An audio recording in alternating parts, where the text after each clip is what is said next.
ដើម្បីចុះឈ្មោះធ្វើការវឹកហាត់ជាមួយនឹងក្លឹបបាល់ទះអកសមុទ្រជាដំបូងអ្នកទាំងអស់គ្នាចូលមកកាន់ website របស់យើងជាមុនសិនរួចហើយ scroll មកខាងក្រោមនោះអ្នកទាំងអស់គ្នាប្រកាសជាឃើញថ្នាក់វឹកហាត់បាល់ទះផ្សេងៗនៃក្លឹបបាល់ទះអកសមុទ្ររបស់យើងមានដូចជាថ្នាក់ហាត់បាល់ទះទូទៅសម្រាប់បុរសថ្នាក់ហាត់បាល់ទះទូទៅសម្រាប់នារីសម្រាប់ក្មេងៗអាយុក្រោម16ឆ្នាំសម្រាប់ក្មេងៗអាយុក្រោម18ឆ្នាំសម្រាប់កម្រិតដំបូងកម្រិតមធ្យមនិងកម្រិតអ្នកដែលចេះលេងហើយស្រាប់ហើយយើងនឹងមានថ្នាក់ពិសេសមួយទៀតគឺថ្នាក់ Advanced សម្រាប់អ្នកដែលត្រៀមប្រកួតនិងថ្នាក់ SEA ឬក៏ CEO Group A សម្រាប់អ្នកដែលចូលរួមការប្រកួតពានផ្សេងៗឥឡូវនេះត្រឡប់មកមើលពីរបៀបនៃការចុះឈ្មោះតាមថ្នាក់នីមួយៗវិញខ្ញុំឧទាហរណ៍ថាអ្នកទាំងអស់គ្នាជ្រើសរើសថ្នាក់បាល់ទះទូទៅសម្រាប់បុរសដើម្បីធ្វើការវឹកហាត់ជាដំបូងអ្នកទាំងអស់គ្នាគ្រាន់តែចុចលើពាក្យថា General Men Volleyball នោះអ្នកទាំងអស់គ្នាប្រកាសជាឃើញព័ត៌មានសម្រាប់ធ្វើការចុះឈ្មោះអ្នកទាំងអស់គ្នាអាចបដូរវាទៅជាភាសាខ្មែរដើម្បីងាយស្រួលក្នុងការយល់បន្ទាប់មកទៀតធ្វើការអាននៅលក្ខខណ្ឌទាំងនោះឲ្យបានយល់ច្បាស់ល្អរួចហើយអ្នកទាំងអស់គ្នាអាចសម្រេចចិត្តធ្វើការចុះឈ្មោះដោយចុចលើពាក្យចុះឈ្មោះឥឡូវនេះនៅទីនេះអ្នកទាំងអស់គ្នាត្រូវតែបំពេញព័ត៌មានសំខាន់ៗអំពីខ្លួនរបស់អ្នកទាំងអស់គ្នា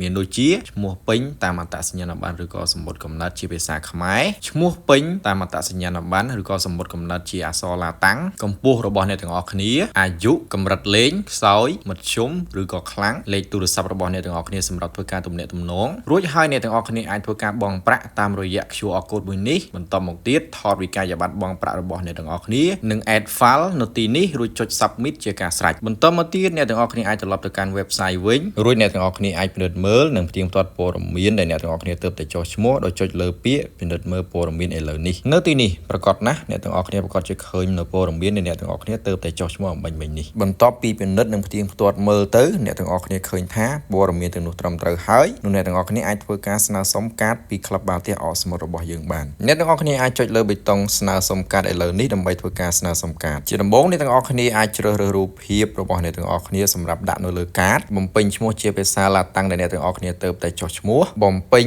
ID របស់អ្នកទាំងអស់គ្នាដោយដាក់ឈ្មោះថ្នាក់វឹកហាត់របស់អ្នកទាំងអស់គ្នានៅខាងមុខរួចចុចសញ្ញាត្រេនិងសរសេរឈ្មោះរបស់អ្នកចូលជាការស្រេចរួចហើយធ្វើការជ្រើសរើសភេទបំពេញឈ្មោះថ្នាក់វឹកហាត់របស់អ្នកទាំងអស់គ្នាជាអក្សរកាត់ជ្រើសរើសកាលបរិច្ឆេទនៃការចាប់ផ្ដើមវឹកហាត់រួចហើយជ្រើសរើសការបង់ប្រាក់ជាប្រចាំខែរួចហើយចុចលើពាក្យថា create card នោះអ្នកទាំងអស់គ្នានឹងទទួលបានកាតមួយយ៉ាងស្រស់ស្អាតពីក្លឹបបាល់ទះអកសមុទ្ររបស់យើងរួចហើយអ្នកទាំងអស់គ្នាអាច download កាតនេះទុកនិងបង្ហាញទៅកាន់គ្រូវឹករាល់មុនពេលការវឹកហាត់ម្ដងដូច្នេះនេះគឺជាឧទាហរណ៍មួយអំពីរបៀបនៃការចុះឈ្មោះវឹកហាត់ហើយចំពោះថ្នាក់ផ្សេងៗការចុះឈ្មោះក៏ដូចគ្នាទៅនឹងឧទាហរណ៍នេះដែរអរគុណច្រើនជូនពរអ្នកទាំងអស់គ្នាសំណាងល្អ